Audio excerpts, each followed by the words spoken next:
Look at these two devices. They're pretty similar, right? They're both pretty small and they fit right in my pockets. They both have small little cameras on them. They both have fun video games. Really, there's only a few differences, like one was released in 2023, while the other one was released in 2011. And one has a camera with 50 megapixels and the other one has a whopping 0.3 megapixels.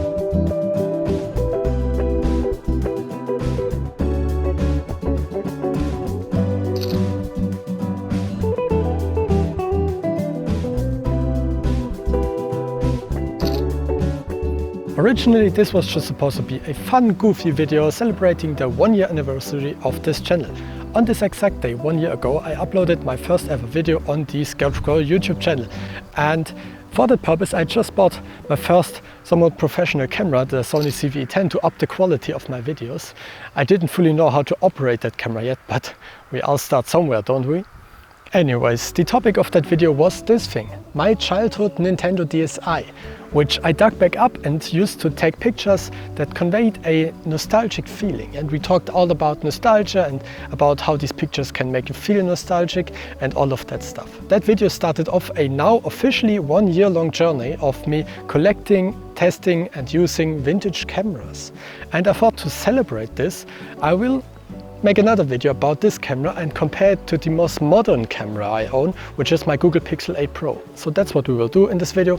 I will take the same pictures with both cameras. Well, I can't take the exact same pictures because they have different focal lengths and of course the pictures are going to look different, but I will take pictures of the same places and subjects on both cameras. I will not edit any of the pictures, not that you could even edit the pictures taken with this device, but I will leave the JPEGs straight out of the smartphone as they are. And then we will compare them, I guess. But as I was starting to take the pictures for this video, something weird happened. I was kind of expecting to clown on this device in this video, to make fun of the Nintendo DSi for how bad the pictures out of this camera truly are. But something entirely different happened. Every low resolution, grainy 480p snapshot I took of these random places and things in my hometown, I liked way more than pretty much any picture I could ever take with a professional camera like this one. And I started to wonder, why is that? That sent me down an entirely different path of reflecting on the works I've created in the past year. And I don't know if you can tell, but this screen is so insanely dark and it's also kind of scratched. Try seeing anything on here. You can't see anything as you photograph it. In kind of an ironic way, this camera that started off this entire camera collection journey for me now is kind of a great tool for me to reflect on why, despite the fact that I now have access to the best cameras I've ever had in my life, I hate so much of the stuff I create with them. I think it kind of comes down to pictures taken with this Nintendo DSi can't be good or bad. They can only be bad. So the enjoyment you get out of these pictures has to come from somewhere else entirely. And that's kind of an interesting thing to think about. Let's talk about it.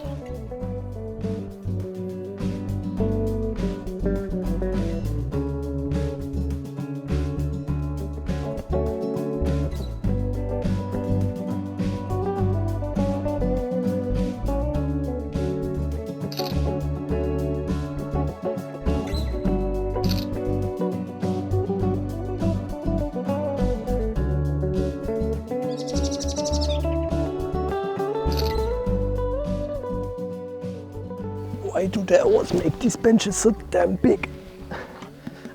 How is this meant to be comfortable? I can just... So I already made a video talking about why I started this channel, but why did I drag my Nintendo DSi into this mess? So in a way it was algorithm mandated. I kept on seeing these videos of people digging out old digital cameras to create pictures and videos that had a nostalgic vibe.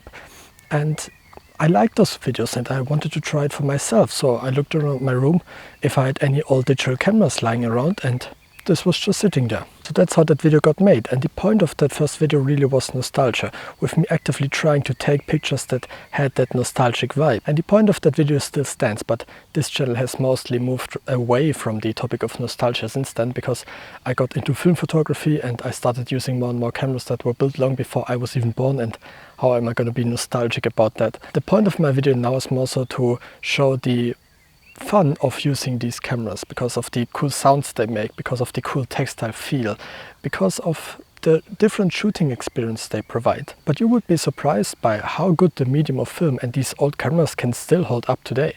I mean, there still is a bunch of people using the exact kinds of cameras that I'm using to create great professional works and great art. I mean, you can look on YouTube at all of these film photography YouTube videos where people are doing things with these cameras that are truly impressive. And just like that, the quality of my pictures was something that I had to look at for my videos to be able to keep up, for my videos to be good.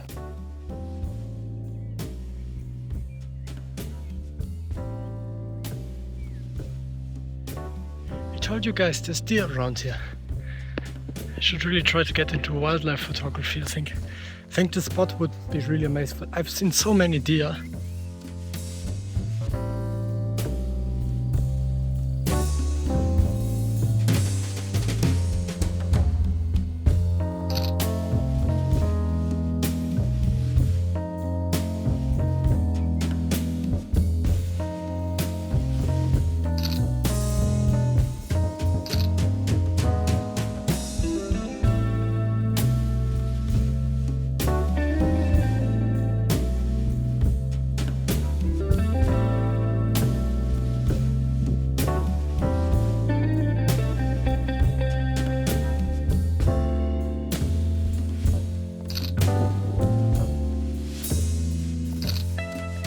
And that's kind of the point I'm trying to make with this video. With these great cameras like this one, like my smartphone, or like at least some of the better film cameras I own, they're able to take amazing pictures and videos. And with that, the quality of your pictures and videos, the composition, the editing, the technical skill you put into them is something that you can look at. These pictures can be sharp or not. They can be exposed properly or not. They can be composed well or not. They can be edited and color graded well or not. Pictures taken with this Nintendo DSi are never sharp. They are almost never exposed properly because there's always something that's way too bright. You can't edit those pictures like at all, and I've showed you how dark the screen is. Try composing an image with a screen this dark. I can't see anything that's gonna be in my shot. But then why do I still like the pictures I take with this thing? Well, nostalgia of course is one big reason for me. This Nintendo DSi is the exact one I used to play copious amounts of Mario Kart as a child. And in both of these videos, all pictures were shot in or around my hometown where I grew up. I can see it right over there right now. So really, nostalgia is one big thing for me. Now, you guys don't live here, right? So this effect may be a bit weaker for you, but in that first video we discussed the kind of point that these pictures can still make you feel nostalgic because of how they look, and that's feedback that I've also gotten a bunch of times now over the last year on my content.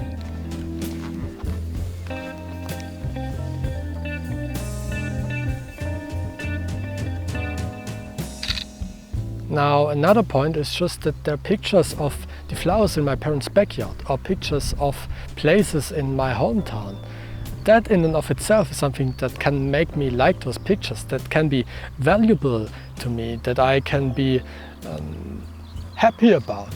I can just look at these pictures and appreciate the places and things I photographed.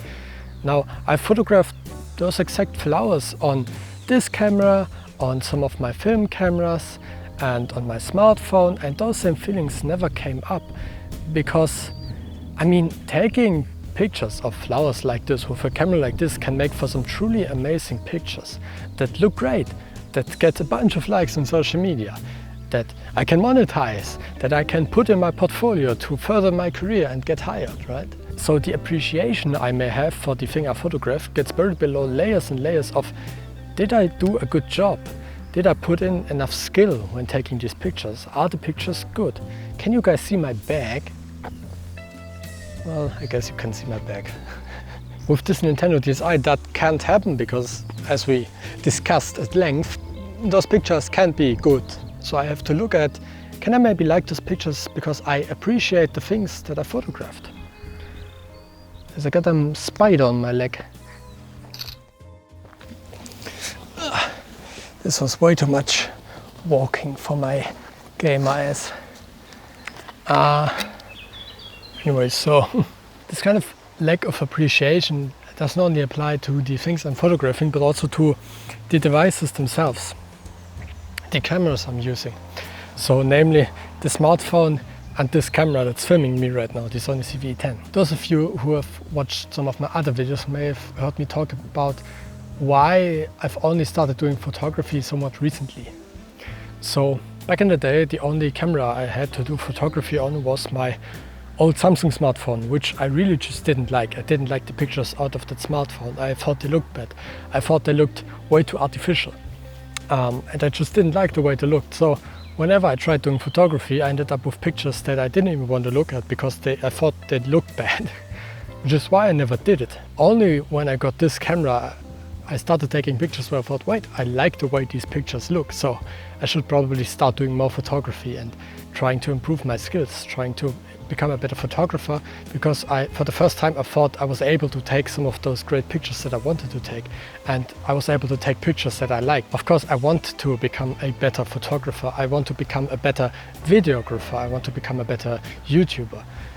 But sometimes I feel like those kind of wishes are standing in the way of me just appreciating the cameras that I'm using, which this entire channel is about, appreciating cameras. But it's just a weird thing where, for example, this phone, it can shoot both RAW and JPEG.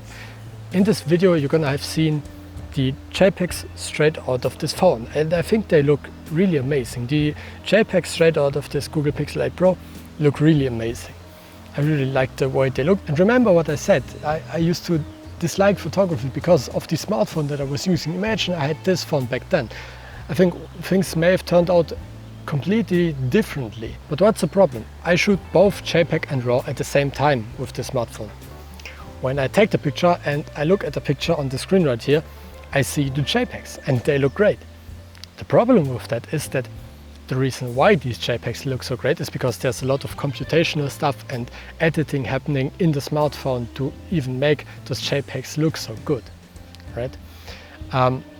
Those RAW files oftentimes look a lot different and a lot worse. So sometimes I take a picture, I look at the JPEG on the screen, I think that looks great. I can't wait to get home and to edit that RAW file to make it look even better. But then I open the RAW file and it looks so much worse, pretty ugly, and it's just because, of course, this phone processes the JPEGs a lot. So the RAW files are a lot worse. Now you would think that would not be a problem, right? I could just post the JPEGs like I did with this video. I can just use those JPEGs for whatever I wanted to take those pictures for, right? Why is it so windy? I hope my camera is standing stable enough.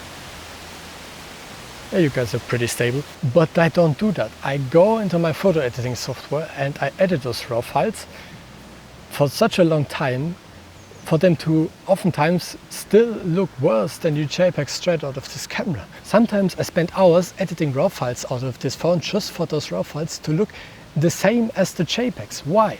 Because of course if I just post the JPEGs out of this camera, or if I just use the JPEGs out of this camera, then I didn't put enough skill into making those pictures. I didn't improve my editing skills. I didn't edit those pictures. At that point, I just pointed the camera in the direction, pressed one button. The rest was the smartphone. It may as well have been the software developers at Google taking that picture at that point. So I can't use those pictures. They aren't special enough. They aren't good enough. And most importantly, I didn't improve my photography and editing skills taking those pictures. It was just the smartphone.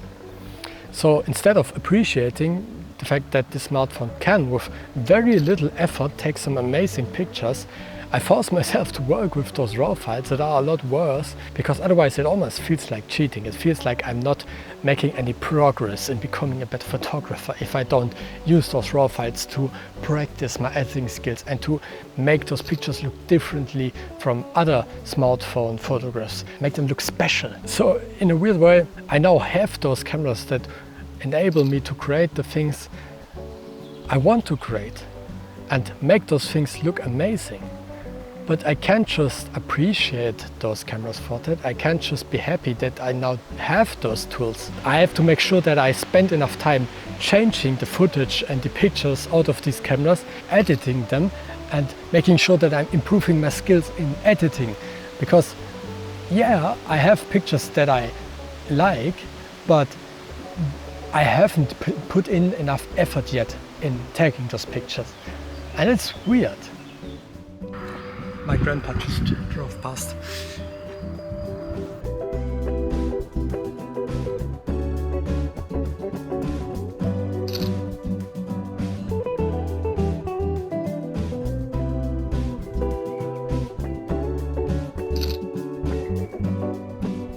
By the way, guys, you may notice I put on my Scared Crow shirt. The shirt with the logo of this channel on it, that I made in one of my other videos, which you can go watch. But I thought it would be fitting to celebrate this anniversary wearing my own merch, I guess, of which there's only one. You can't buy this, but it's my Scarecrow merch. Oh, I'm overexposed as well. What's up, guys? This is, by the way, pretty much exactly how that first video looked, with my shirt and my face being way too bright because I didn't know how to expose this camera properly. Fun little throwback. So this officially marks the 1 year anniversary of this channel. Thank you guys for being along on this journey. Thank you for your feedback and for your support in this first year of this channel. I'm pretty happy with the kind of journey we started off here, and I'm excited for the things that are gonna happen in the second year of this channel. I have some great projects planned, I have some great videos planned, and the next year is going to be a turbulent one for me. There's going to be a bunch of stuff happening in my life. Probably gonna graduate from college, gonna have to figure out my career and my life at that point. So there's going to be a bunch of stuff happening. It may be that I might need to kind of step back from YouTube a bit at that point, maybe take a break from all of this to figure that stuff out. But at least for the next 4 to 5 months, there should be some amazing projects that are happening. I have some more cameras installed that I want to show you. I have some really great shoots planned, and I think it's going to be great. But thank you guys for joining me on this journey, and thank you guys for all of your feedback and all of your support in this first year of this channel. And I hope you're also excited for the stuff that we have coming up here. And can I step back far enough for us to get an outro screen going here? I think I can. So here's gonna be my outro screen. Up here I'm gonna have the very first video that I obviously talked a lot about in this video, and then down here I will have a playlist that you may like if you enjoyed this video. It's a playlist all about digital nostalgia, all digital cameras, all digicams and stuff like that. So absolutely click on that playlist if you like this video. Thank you for watching, thank you for joining me on this journey, and let's see what the second year of this channel has in store for us. Goodbye.